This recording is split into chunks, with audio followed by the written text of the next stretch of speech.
Welcome back to CVTV News. David, how'd you get through Sunday with the time change? Well, coffee and sleeping late. I did the same.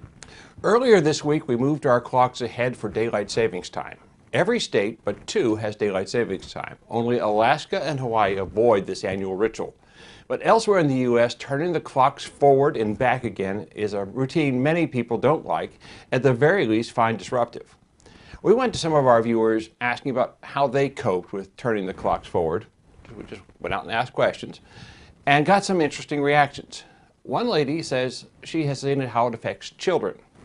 There is a time of the year, this is a time of the year, she said, when there are many changes. It can unsettle children in several ways: grumpiness, tiredness, illness, behavioral problems, tantrums, meltdowns, and the like. Wait, are they talking about children or adults? She thinks both. Oh, okay. Her strategy is to rely on easy routines, proper nutrition, plenty of fresh air and exercise, and longer naps to make up for sleep deficit. She said, as answering your question, it works for grown-up folks as well. Okay. Another person reported a mix-up on the first workday after the switch to daylight savings time. Their alarm clock is set to the household computer network, and it dutifully and silently moved the clock forward. Then on Sunday night, forgetting the clock had already set itself, they moved it ahead another hour. They've lost a lot of sleep. That's what you call double daylight savings time. We had it during World War II. Oh. On Monday, she said her husband was an hour early for his carpool. It was almost as if he'd woken up at 3 in the morning. They aren't the first people who had done that, though I would add the number of responders to our inquiry said they don't see why we just couldn't have daylight savings time all year. They said we shortened the time between setting the clocks and back in the fall and setting them forward in the spring, so why don't we just do away with it altogether? Right. Another viewer says it's mostly business as usual for him, other than being a little tired for a couple days. He added that I do like more daylight at the end of the day, and I am happy to know we are heading into the spring when the clocks are turned ahead.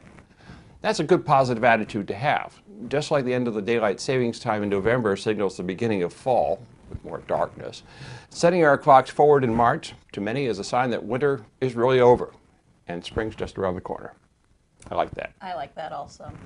Well, last week we talked about our area, and in particular Stafford, once being the pickle capital of America. Yay! Yes.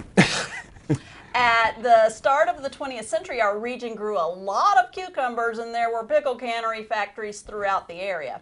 For those of us, like me, that can can our own pickles and pickle relish, it's nothing new. We've been doing it for years, but did you know that right next to the pickle factory, which was located near the Brook train station, a place many modern-day VRE riders know as well, there was also a Nuto factory?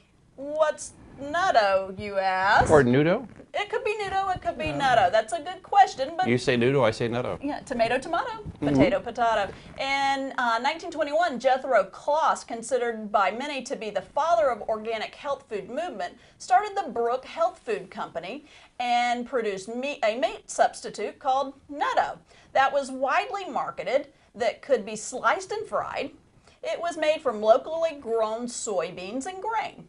During this same time, Kloss worked out of his Brook factory, also experimented with producing soy milk, soy butter, soy ice cream, and tofu. Kloss maintained his production operation at Brook up until the Depression. I mean, he was like a forerunner on those teeny tiny soy teats, how to milk those soybeans. As you can probably tell, the Brook location in Stafford was a hot spot. That's profound. It was a hot spot for local food producers. The area around the station, as we noted last week, at one time included a large pickle factory as well as the tomato canning plant and Jethro Kloss's Nuto factory. There were good roads. Farmers could easily bring their produce to the factories, and the RF&P Railroad had a major station. We know it as VRE Station today. Close by, that made it easy to send their products to market. Kloss is famous for his book about healthy living. It's titled Back to Eden, written in 1939, and is still available on Amazon. That's 80 years ago. 80 years ago.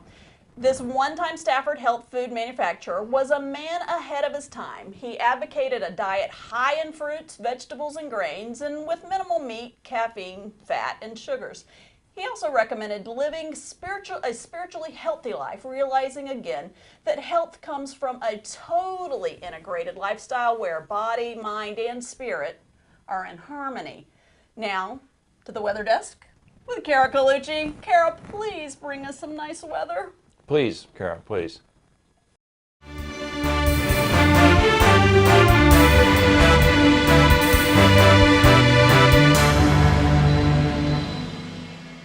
Hi, I'm Kara Colucci with your CVTV weekend weather update. I don't know what happened last weekend, Fredericksburg. Yeah, I told you to look out the window. Poof, it was the white stuff.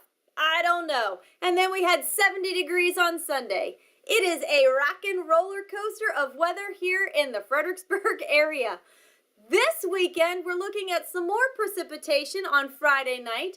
Friday, we should be seeing some thunderstorms moving into the area, about an 80% chance, highs in the upper 60s. Those thunderstorms make way to just clouds Friday night, which will carry us into Saturday. We're looking at highs in the low 50s on Saturday with mostly cloudy skies. But Sunday is going to be our best day of the weekend. Those clouds are going to go away, and that big yellow orb that likes to give us some heat is going to be out in full exposure on Sunday. We are still only looking at highs in the low 50s again. However, those raindrops are gone. I'm Kara Colucci with CVTV Weekend Weather. Make it a great week.